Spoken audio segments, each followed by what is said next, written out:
আজকে আমরা যাচ্ছি বান্ধবীর বাড়িতে, কি যেন বলে, নিমন্ত্রণ কাটতে।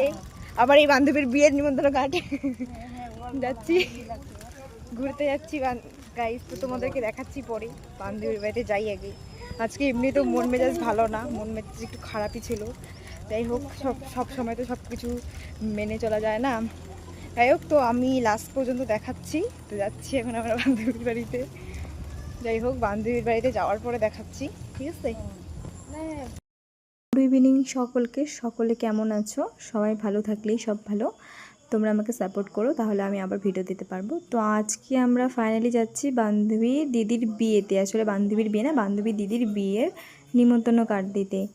তো আমার বান্ধবী খালি আমাকে বলছে যে ভিডিও করিস না। তো আমরা কথা বলতে বলতে চলে এলাম বান্ধবীর বাড়ির এই রাস্তাটাতে। ঠিক ডান দিকেই আমার বান্ধবীর বাড়ি।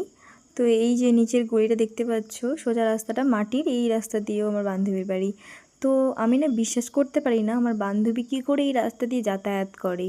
তো আমি অবাক হয়ে যাই, এই রাস্তা দিয়ে যাতায়াত করে কী করে। আর এত রাতে, রাত 9টা-10টা বেজে যায় আস্তে আস্তে। যখন বর্ষাকাল হয় তখন তাহলে তার কেমন কষ্ট হয় ভাবতে পারছো?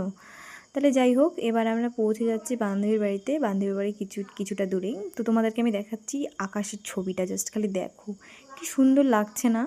মনে হচ্ছে যে সূর্য উদয় হয়েছে নতুন নতুন। তো আমরা চলে এলাম এই গলিটা দিয়ে। সামনে যেতে যেতে দেখলাম, সামনে তোমরা দেখতেই পাচ্ছ একজন দাঁড়িয়ে আছে, তারাও দেখাচ্ছি। এই যে তোমরা দেখতে পাচ্ছ সামনে দাঁড়িয়ে আছে, এটা একটা ভাই হবে। যাই হোক, আজকে আমার মন মেজাজ একদমই ভালো ছিল না, সত্যি বলছি। যে একটা মানুষ এতটা বিশ্বাসঘাতকতা হতে পারে সেটা আমি জানতাম না। আমি অনেক দিন ধরে তার জন্য অপেক্ষা করেছি, কিন্তু সে আমার কোনো কথাই শোনেনি। তো আজকে 2 দিনের একজনের সাথে চলে গেল।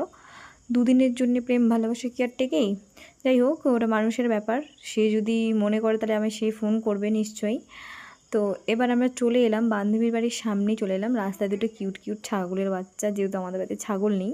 আমি এটাই চিন্তা করি, আমার বান্ধবী এই রাস্তা দিয়ে যায় কী করে, আসে কী করে? এই রাস্তাতে দেখতেই পাচ্ছ তোমরা, 2 দিকে জঙ্গল আর পাশে একটা পুকুর দেখতে পাচ্ছ। এই পুকুরে পড়ে গেলে শেষ। আর তার পাশ দিয়ে আমরা যাচ্ছি, আর এখানে ঘন জঙ্গল কিন্তু। আর এই দিকে ভিতরে মানুষের বাড়ি আছে ঠিকই, কিন্তু খুব কমই বাড়ি আছে। আর রাত 9টা-10টা বেজে যায় বাড়ি যেতে যেতে। কী করে যায় আমি জানি না। আমার বান্ধবী সামনে, এই ট্রেনের বাড়িটার সামনেই আমার বান্ধবীর বাড়ি, কিন্তু টার্নিংটার জন্যেই। তো সামনে যে একটা, এই দিকে একটা সবুজ কালারের বাড়ি দেখতে পাচ্ছ, ওই বাড়িটাই আমার বান্ধবীর। যেহেতু ওরা আলাদা হয়ে গেছে, এই জন্যে আলাদা থাকে এখন। তো যাই হোক, তোমরা সবাই ভালো থেকো। তো এই লাস্টে আমার ভাইয়ের বান্ধবীর ভাই।